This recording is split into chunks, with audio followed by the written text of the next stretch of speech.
예수님의 이름으로 기도드립니다. 아멘. 오늘 본문의 주인공인 야곱은 애굽의 바로왕 앞에서 스스로 자신의 인생을 험악한 세월이라고 말할 정도로 참 어려운 인생을 살았던 자였습니다.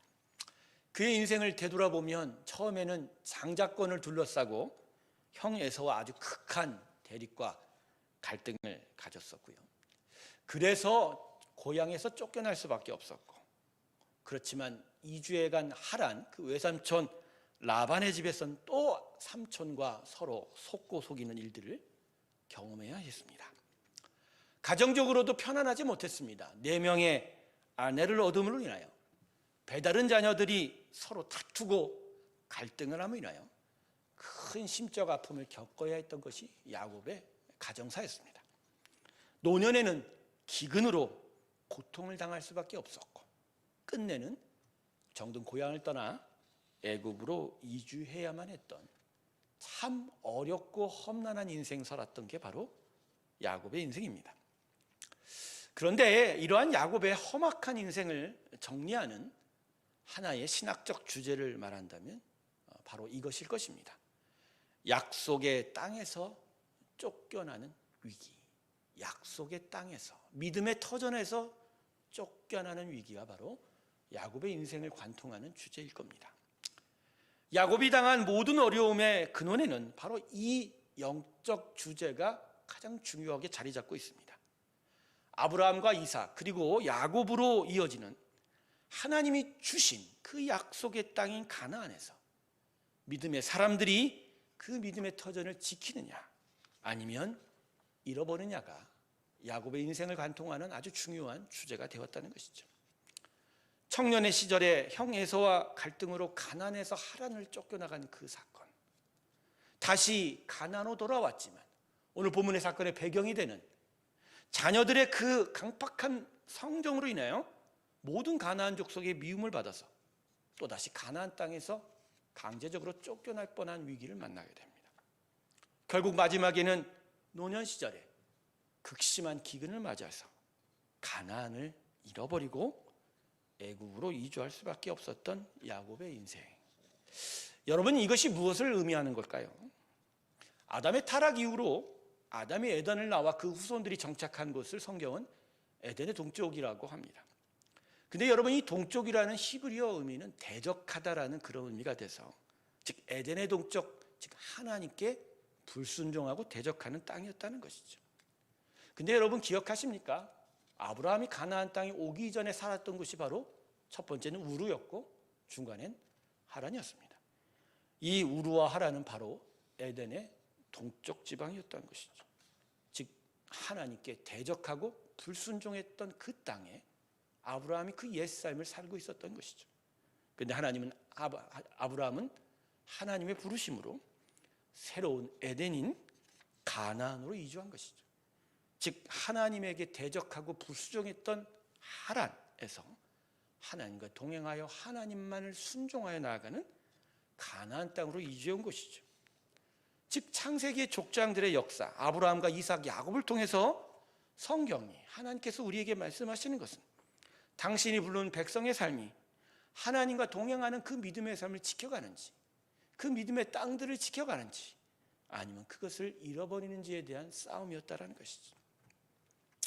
그래서 여러분, 하나님의 사람들의 삶에 가장 근원적인 문제와 이기는 바로 이 부분입니다. 하나님과 동행하여 하나님만 순종하고 하나님께로 나아가는 그 믿음의 삶의 인생과 터전을 끝까지 지켜내느냐 아니면 잃어버리냐의 문제입니다. 믿음의 인생과 터전을 지켜가는 과정에서 벌어지는 영적 갈등과 그것을 회복하는 문제가 바로 신앙인의 삶의 가장 중요한 근원적인 문제이자 위기의 실상이라는 것이죠. 우리 인생에는 참 많은 위기들이 찾아옵니다. 그것을 안 겪는 인생은 없어요. 그런데 여러분, 그 많은 위기와 문제들 가운데 가장 중요한 근원적 의기는 돈이 없어서도 아니고 힘이 없어서도 아니고 명예가 없어서도 아니라는 거예요. 믿음을 지키느냐. 그래서 믿음의 삶을 계속 살아가느냐라는 문제. 일반적인 사람들에게는 하나님의 동행함이 없는 것이 모든 문제와 위기의 근원일 것입니다. 죄로 인하여 또 죄악으로 태어난 자라서, 그래서 하나님과의 동행이 사라진 채 이 땅을 살아갈 수밖에 없어서, 그래서 하나님이 없는 그 빈자리에 다른 모든 죄악된 것들과 부패된 것들이 들어와 그 인생을 이루어가기에, 그래서 일반적인 사람의 삶에 온갖 문제가 나타날 수밖에 없는 것이죠. 그리고 그 문제들이 쌓이고 결국은 사람의 인생을 위기로 몰고 가는 것이죠. 이것은 십자가 은혜로 하나님의 동행이 다시 시작된 예수의 자녀, 믿음의 자녀들에게도 마찬가지로 적용됩니다. 하나님의 은혜로 다시 하나님의 동행을 되찾았지만, 그래서 믿음의 삶과 터전에서 살게 되었지만, 계속적으로 싸워야 될 것은 바로 이 믿음의 삶과 터전에서 또다시 쫓겨나느냐, 이것을 잃어버리냐의 싸움인 거예요. 그러니까 신앙인들의 기본적인 문제는 하나님이 주신 그 하나님과의 동행, 그 믿음의 삶, 그것을 지켜내느냐 아니면 잃어버리냐의 것이고, 그리고 그 갈등 속에서 자칫 은혜의 삶 속에서 점점 멀어지게 되는 것이 신앙인의 삶의 위기가 된다는 것입니다. 그러므로 우리 인생의 문제를 해결하기 위해선 우리 인생을 살아가는 중심 주제가 바뀌어야 됩니다. 즉, 돈을 찾고 명예를 찾고 힘을 얻고 내 삶의 풍성함과 편안함을 얻고자 하는 삶의 방향으로 가는 것이 아닙니다. 하나님이 은혜로 주신 믿음의 삶과 터전을 지켜내는 거가 우리 인생의 가장 중요한 포커스가 되는 것이죠. 그래서 우리가 우리 삶을 바라보는 시각이 변해야 합니다. 나는 지금 얼마만큼 얻고 있는지, 내가 지금 무엇을 이루고 있는지가 우리가 우리의 삶을 바라보는 시각이 되면 안 됩니다. 우리가 바라봐야 될 우리를 향한 시각은 나 자신이 지금 하나님의 은혜로 주신 믿음의 삶을 지키고 있는지, 아니면 잃어버리고 있는지, 아니면 점점 멀어지고 있는지라고 말입니다. 왜 우리가 이러한 시각을 가져야 될까요? 서두에서 분명히 말씀드렸지만, 우리 악에 하나님이 함께 하셔야 우리의 인생의 문제들이 점점 줄어들 것이고, 그리고 그로 인해서 찾아드는 위기는 점점 우리들 앞에서 멀어지기 때문입니다. 즉, 우리 안에 하나님이 없음으로 인하여 나타난 죄악과 부패가 우리 안에서 사라질 때 비로소 우리가 복되게 살아갈 수 있는 것이고, 그것을 위해서 우리는 계속하여 하나님과의 동행을 이루어 가야 한다는 것이죠. 우리는 이 점에서 신앙인들이 자칫 오해하는 게 있어요. 목사님, 영혼의 부유함은 일상의 삶에서 돈을 얻고 명예를 얻는 것과는 좀 다른 차원이 아닌가요? 아닙니다, 여러분.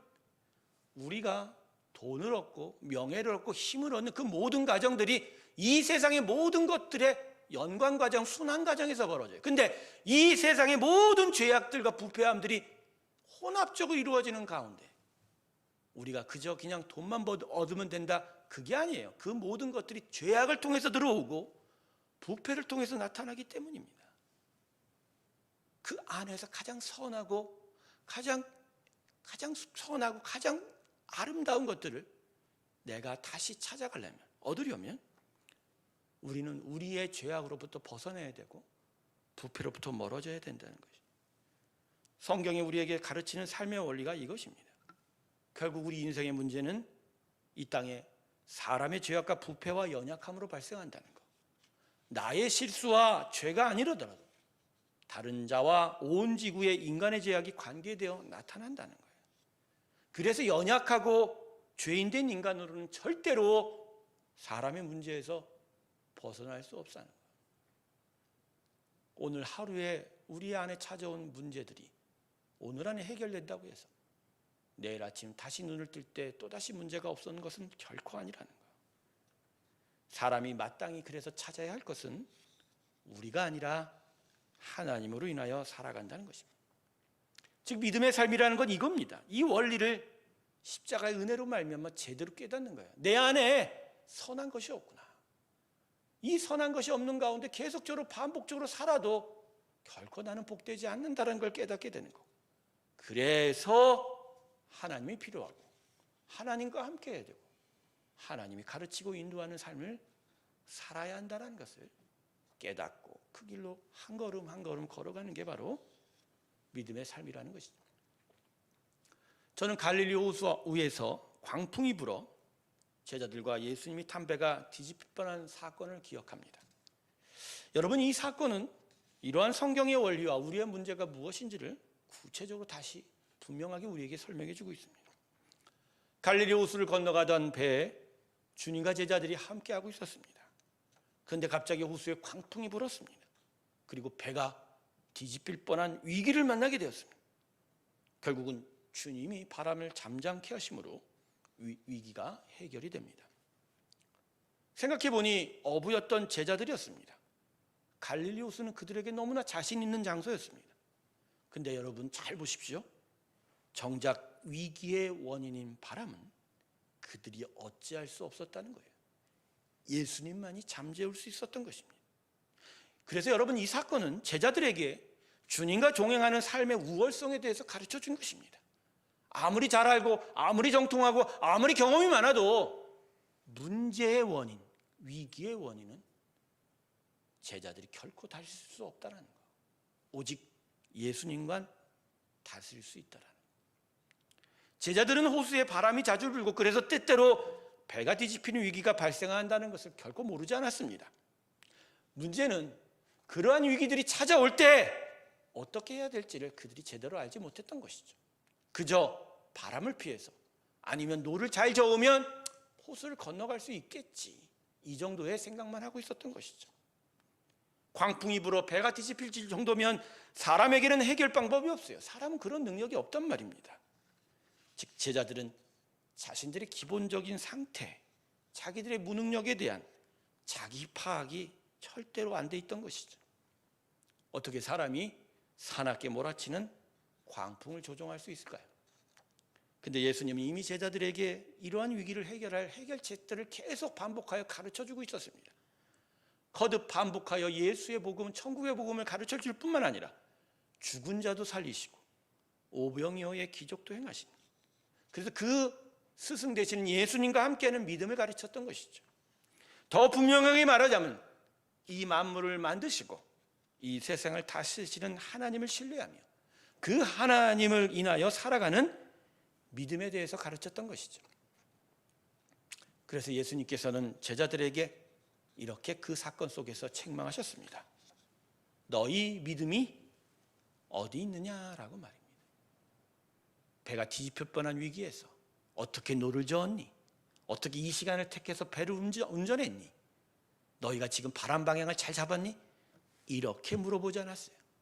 뭐라고 물어보셨습니까? 너희 믿음이 어디 있느냐? 즉 예수님과의 동행에 대한 가르침, 예수님과 동행하여 그분을 신뢰하면서 그분을 의지하면서 위기를 해소하고 위기를 극복할 수 있는 그 지혜가 왜 작동되지 않았느냐라고 가르치고 있었다는 것이죠.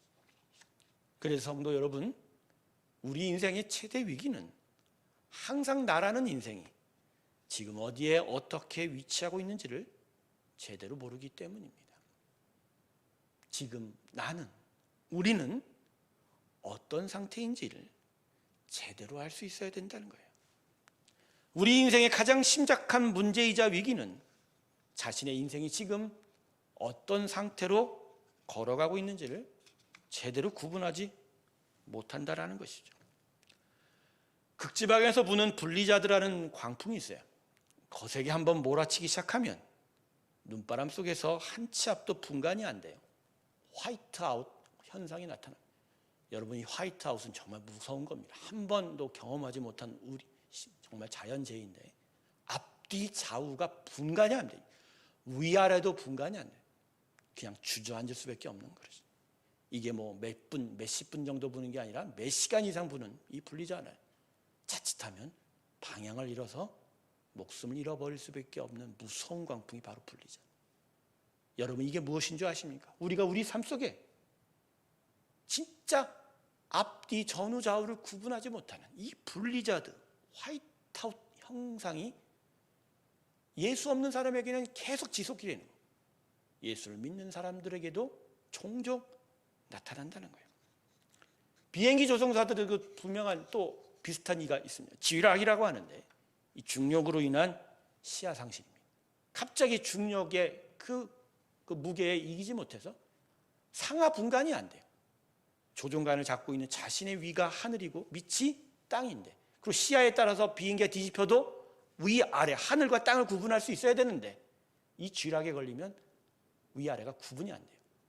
그러다 보니 진짜 착륙하려다가 하늘로 솟구치고, 하늘로 솟구치는 줄 알았는데 땅으로 곤두박질 치는 경우가 종종 나타나서 큰 사고로 이어지게 된다는 것이죠. 야곱이 오늘 본문에서 만난 위기가 바로 이것입니다. 야곱이 평생 자신의 인생 속에서 닥친 경험한 위기가 이거예요. 그는 모친 리브가를 통해서 하나님께서 주신 그 약속을 분명히 들었을 것입니다. 작은 자가 큰 자를 다스린다고 말입니다. 하지만 야곱은 이 약속을 무시합니다. 그리고 계속 자신의 생각과 판단에 따라 움직입니다. 즉 자기 위치 파악이 안 된 거예요. 그러니 그의 인생에 어려움만이 나타날 수밖에 없었던 것이죠. 만일 야곱이 리브가를 통해서 하나님이 주신 그 약속을 끝까지 신뢰하였다면 야곱은 안전하였을 것입니다. 기갓 이삭 아버지의 장자권이 뭔 소용이 있습니까? 하나님의 믿음의 장자, 그 역할을 자기가 이루어 간다면 그는 고향에서 쫓겨나지 않았고 하란으로 가지도 않았을 것이고, 그리고 4명의 아내도 얻지 않았을 것입니다. 오히려 하나님이 주신 복으로 인하여 야곱은 가나안 땅에서 더욱더 복되게 살아갈 수 있었을 것이죠. 근데 자기 딴에는 자기가 이기는 줄 알고 자기의 길이 맞는 줄 알고 요동치다가 끝내는 가나안에서 쫓겨났다는 것이죠. 하지만 야곱이 야복강에서 하나님과 씨름할 때 결국 야곱은 자기 판단을 하게 됩니다. 씨름하다 보니 자기가 아무 존재도 아닌 걸 깨닫게 되죠.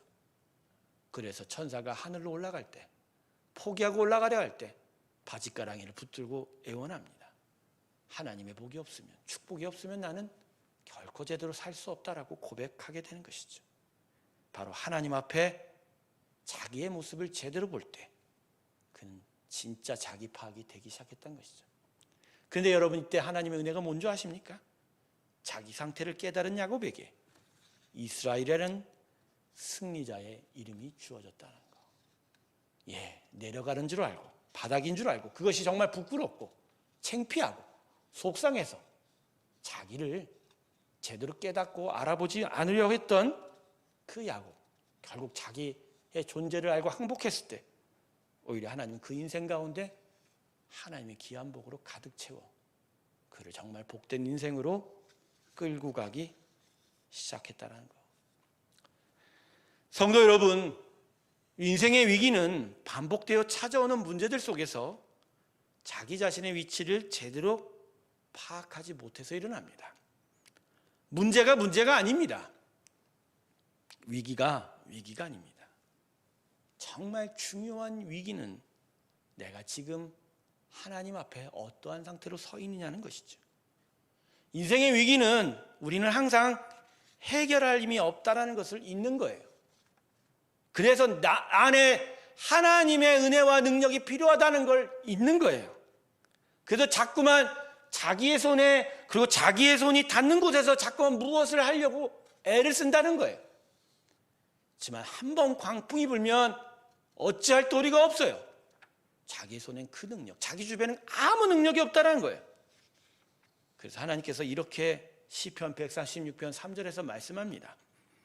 귀인들을 의지하지 말며 도울 힘이 없는 인생도 의지하지 말지니. 아멘. 그겁니다. 우리의 인생의 위기가 뭐라고요? 하나님이 없다라는 거. 그리고 하나님이 없으면 정말 멸망한다는 걸 자주 종종 잊고 스스로 자기 손이 닿는 곳에서 무언가를 해보려고 한다는 것.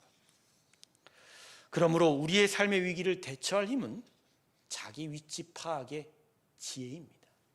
자기 위치 파악인 거예요. 이제 본문으로 돌아가네요. 오늘 본문에서 야곱이 베델로 올라가는 이유가 이것입니다. 하나님께 예배하는 자리로 자신의 방향을 바로 잡은 겁니다. 야복강가에서 자신의 존재가 얼마나 연약한지를 깨닫고 하나님으로부터 이스라엘이라는 이름을 얻은 복을 얻었던 야곱. 그때부터 그는 제정신을 차려가기 시작하지만 아직도 그의 삶에 해결되지 않았던 것이 하나 있어요.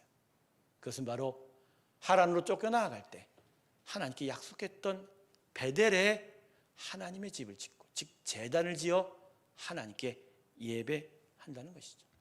즉 하나님을 의지하고 하나님을 더욱더 바라보며 하나님의 백성으로 살겠다고 하는 그 삶의 고백, 그 약속을 아직도 이루지 못했다는 것이죠. 그 약속을 애굽은 깨닫게 됩니다. 자녀들의 문제로 인하여 온 가나안 족속들의 공격의 대상이 되고 자칫하면 온 가족이 몰살당할 수밖에 없는 그 상황 속에서 야곱은 이 위기의 근본 원인을 깨닫게 된 겁니다. 하나님 앞에 드리지 못했던, 하나님 앞에 자신의 모습을 깨닫고 자기에게 있어야 될 것들을 향하여 자신의 눈이 분명하게 그 제대로 쏠리게 된 것이죠. 그래서 그 위기 안에서 야곱은 모든 자신의 아들들과 그런 모든 종들을 끌고 베델로 올라갑니다. 그리고 올라가는 과정 속에서 모든 우상 숭배의 장신구들과 그 모든 우상들을 땅에 버리게 되죠. 그리고 그 위에서 예배를 드릴 때 그 가정은 하나님의 복을 받게 됩니다. 오늘 본문 5절을 보세요. 야곱이 하나님을 위하여 살아가는 삶에 대해서 분명히 깨닫고 나아갈 때 하나님은 그에게 축복하셨습니다. 본문 5절, 그들이 떠났으나 하나님이 그 사면 고을들로 크게 두려워하게 하셨으므로 야곱의 아들들을 추격하는 자가 없었더라. 아멘. 야곱이 하나님을 향하여 하나님만을 의지하며 자기 안에 비어진 모든 것들을 하나님으로 인하여 세우기를 원하여 하나님 앞으로 나아갈 때 하나님은 오히려 야곱의 삶에 비어진 곳을 채우시고 그의 연약함을 보호하시고 그를 또 견고하게 지키셨던 은혜를 베풀어 주셨다는 것, 우리는 오늘 이 본문을 통해서 분명하게 확인할 수 있습니다. 사랑하는 새롭게 성도 여러분, 믿음의 백성들이 위기를 모면하고 그리고 평상시에 위기를 준비하는 지혜는 바로 이것입니다. 항상 하나님 앞에 서서 자신의 상태를 제대로 깨닫는 겁니다. 그래서 자신에게는 없는 그 비어진 하나님의 있어야 될 그 공간에 하나님의 은혜와 그 도우심을 가득 받고 그리고 더욱더 하나님을 신뢰하며 믿음으로 견고하게 살아가는 일이 바로 우리가 위기를 준비하는 지혜가 될 것입니다. 저희 새로운교회 공동체는 코로나로 인해서 잠시간의 혼란에 빠졌습니다. 어떻게 보면 위기일 수도 있겠죠. 방역의 조치도 필요하고 또 온라인 예배도 필요하고 또 각자가 방역 수칙을 지키고 또 검사를 받는 일도 필요할 것입니다. 하지만 이러한 문제들 앞에서 우리가 분명히 직시해야 될 건 여전히 우리는 하나님 앞에 서야 된다는 것이죠. 그리고 그 하나님 앞에서 우리가 어떠한 상태인지를 다시 한번 점검하고 오히려 하나님이 우리 안에 채우실 것을 받고 또다시 하나님 앞으로 더 가까이 나아가는 믿음의 전진이 요청이 된다는 것이죠. 코로나가 위기가 아닙니다.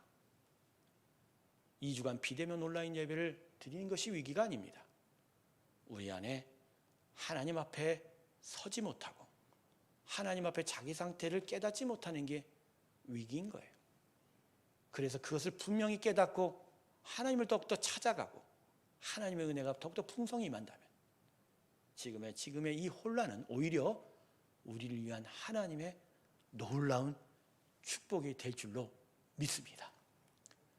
설립 1주년이라는 귀한 행사를 맞이하면서 우리가 조금은 들떠 있지 않았을까? 좀 더 휴식이 필요하면서 새로운 전진을 위한 방향 수정과 위치 수정을 더 해야 되진 않는가?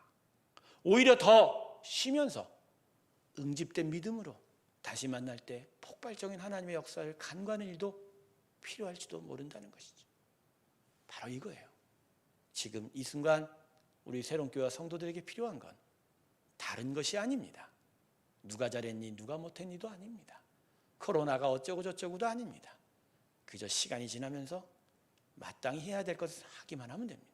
중요한 건 하나님 앞에 우리 자신을 온전히 바라보는 거예요. 그리고 하나님으로부터 받을 은혜와 채워질 축복을 채우는 것입니다.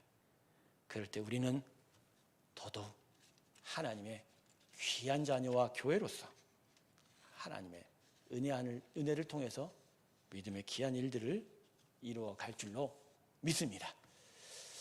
이번 일을 통해서 우리 새롬교회와 성도들이 믿음의 성장이 있기를 원합니다. 성장이 있기를 원합니다. 수요일 아침 새벽 예배를 온라인으로 처음 드릴 때 시편 23편 3절의 말씀이 기억이 났습니다. 우리 영혼을 소생시키시고 자기 이름 위하여 의의 길로 인도하시는다. 아멘. 새롬교회 성도들 향한 하나님의 마음은 이거였어요. 위기를 주심이 아니라 우리의 영혼을 더욱더 살리시고 자기의 이름을 위하여 영광된 길로 인도하시는 하나의 과정이라는 것. 오히려 이 과정을 우리가 잘 이긴다면 우리는 더더욱 믿음의 성장을 이루어 간다는 것. 저는 그래서 수요일 아침에 하나님께 영광을 드렸습니다. 우리 하나님은 정말로 우리를 사랑하십니다. 할렐루야. 그래서 우리를 더욱더 크고 키우시고 단단하게 하시고 믿음의 귀한 제목들로 세우셔서 하나님의 영광된 일들을 이루어 가시려고 하는 것이죠. 이 귀한 은혜를 다시 한번 깨닫고 이것이 우리 안에 깊고 풍성한 지혜가 되기를 원합니다. 말씀을 정리하겠습니다. 여러분, 하나님 우리를 끝까지 붙들어 주실 거예요. 그러나 그 과정 속에서 이렇게도 훈련하시고 저렇게도 훈련하실 거예요. 그러나 그 과정 속에서 언제나 우리가 먼저 해야 될 일은 하나님 앞에 먼저 서서 내가 지금 어떤 상태인지를 바라보고 그리고 무엇보다 우리에겐 하나님의 은혜가 필요하다는 것을 계속 깨닫고 기억하면서 믿음의 삶을 살아가는 것이 될 것입니다. 이 귀한 은혜가 저와 여러분 가운데 있기를 주님의 이름으로 축원합니다. 기도하겠습니다. 하나님, 오늘 우리에게 위기를 항상 준비할 수 있는 지혜를 허락하여 주셔서 감사합니다. 야곱은 참 많은 인생의 시간들을 고통을 겪었지만 우리는 이 말씀을 통해서 고통을 겪기보단 오히려 성장하고 더욱더 단단해져 가게 하여 주시옵소서. 하나님 앞에 언제나 항상 나와 자신의 상태를 살펴보는 성도들 되게 하시고 그러므로 말미암아 하나님의 은혜가 더욱더 필요하다는 것을 언제나